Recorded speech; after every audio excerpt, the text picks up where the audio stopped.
안녕하세요. 함께하는 역수입니다. 오늘도 함께 과거와 현재를 탐구해보죠. 지금부터 시작합니다.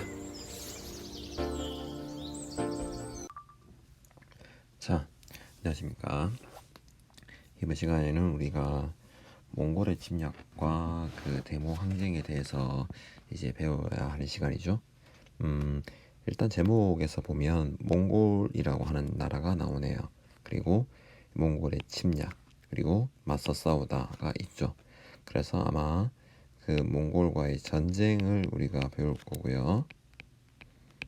전쟁, 그리고 이 전쟁 과정에서 맞서 싸웠던 거니까 항쟁이 또 있을 겁니다. 그죠?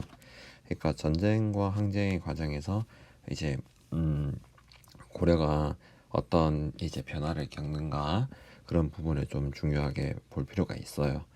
일단 기본적으로 몽골이란 나라가 뭐냐라고 하는 거를 알아봐야 되겠죠. 몽골 같은 경우는 그 이제 중국 대륙 위에 있던 나라인데요. 요 또한 이제 몽골도 이제 유목 민족의 하나다라고 이해하시면 되겠습니다.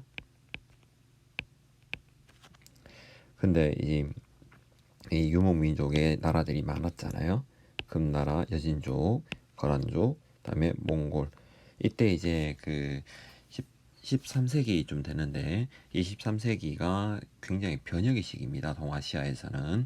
그래서 이제 화북지방, 북쪽지방에서는 금나라가 제일 강성했지만 거란 쪽도 기회를 노리고 있고 그다음에 몽골도 이때 이제 부족을 통일한 과정에서 굉장히 큰 이제 세력을 만들어가고 있는 단계였습니다.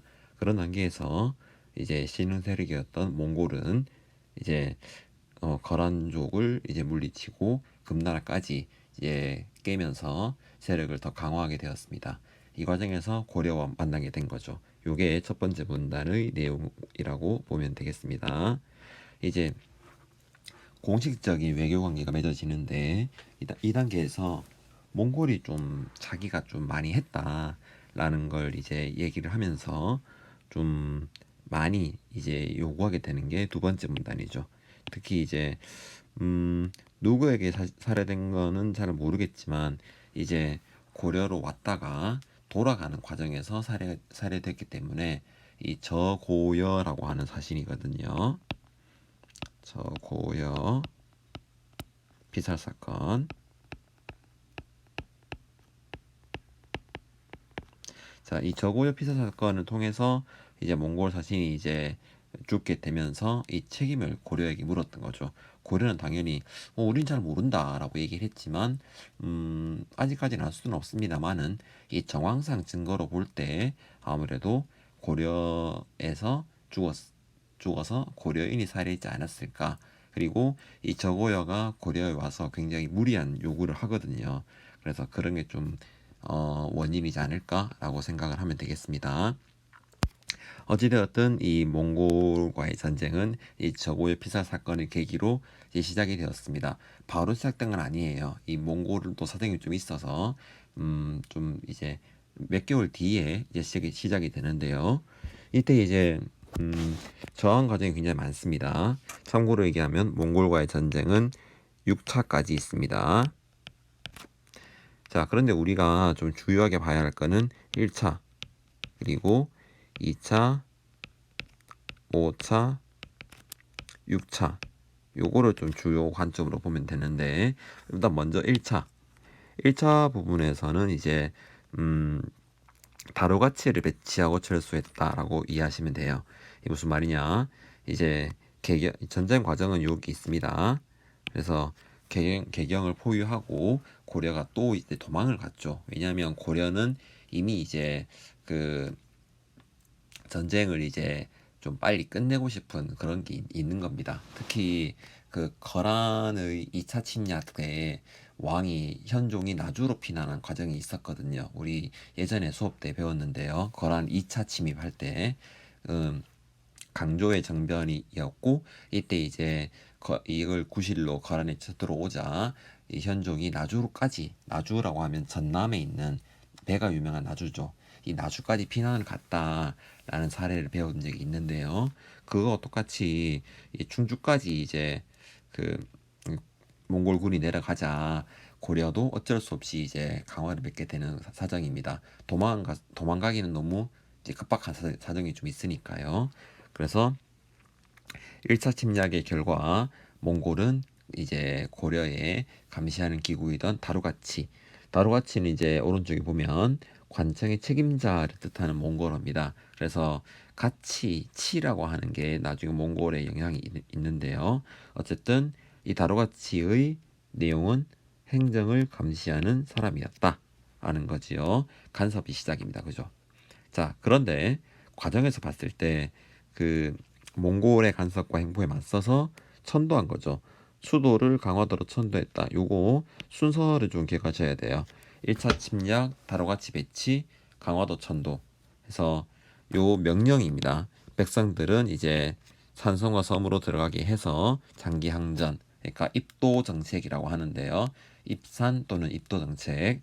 그래서 어쨌든 몽골에 항쟁을 하겠다라는 의지를 표현했다라고 이해하시면 되겠습니다. 좀 항전 의지 표현이라고 우리가 여기에 의미를 좀 부여할 수 있겠습니다. 자, 그러면서 이제 고려가 이렇게 강력하게 의지를 표명하니까 그러면 한번 붙자라고 하면서 2차 침략이 되는 거죠. 2차. 이때 이제 뭐 전쟁은 결론적으로 몽골이 이겼지만 2차와 5차에서는 좀 주요한 전투를 좀 기억을 해야 합니다. 2차 전투에서는 처인성은 용인입니다. 현재 용인이요. 이 처인성에서 당시 승려였던 김윤후, 승려 신분이에요. 승려 신분이었던 김윤후와 처인 부곡, 요 부곡이란 거 좀 이해하셔야 돼요. 요것도 이제 나중에 의미상으로 봤을 때 이해를 할 수 있습니다. 이제 처인성에서 김윤후가 이겼고, 그리고 이제 5차 침략에는 밑에 보시면 되는데 여기 5차 침략에는 충주성에서 항전을 했다라고 하는 것도 우리가 알아볼 수가 있겠습니다. 그리고 이제 이때 또 김윤우죠. 5차 침략 때에도 이때 김윤우는 충주에서 나름 이제 호장 낭장이라고 하는 이제 나름 관리직까지 올라갔었거든요. 예, 물론 이제 임시직으로 이제 됐지만 어쨌든 간에 임시직은 좀 불분명합니다만은 어쨌든 관리하는 이제 직책이 되었는데 이때 이제 김윤우가 충주성에서 노비 문서를 불태우면서까지 이제 사람들과 함께 항전을 했다라고 하는 5차 침략에서의 충주성 전투가 있었고요. 그리고 옆에 보니까 6차 침략이 있습니다. 이때는 굉장한 참상이 있어요. 그래서 아주 이제 피해가 크다. 전면적 침략이라고 이해하시면 되겠습니다. 이때 몽골이 나름대로 이제 왕위 쟁탈전이 좀 정리가 되거든요. 6차 침략 때쯤 되면.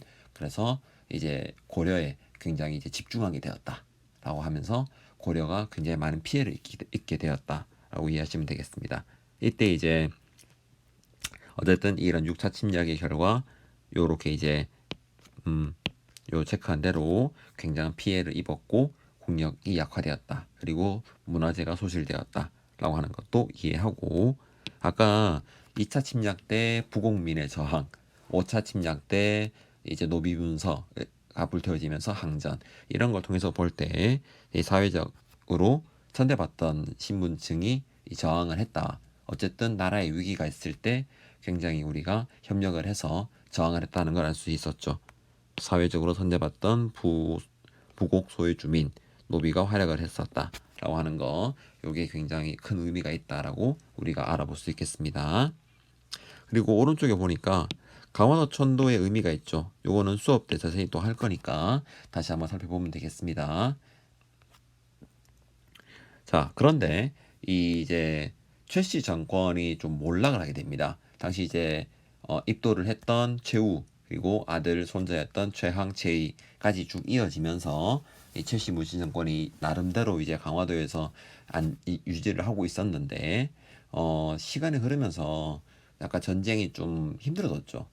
그런 상황에서 이제 몽골과 좀 강화를 맺자라는 사람들이 많아지는 거죠.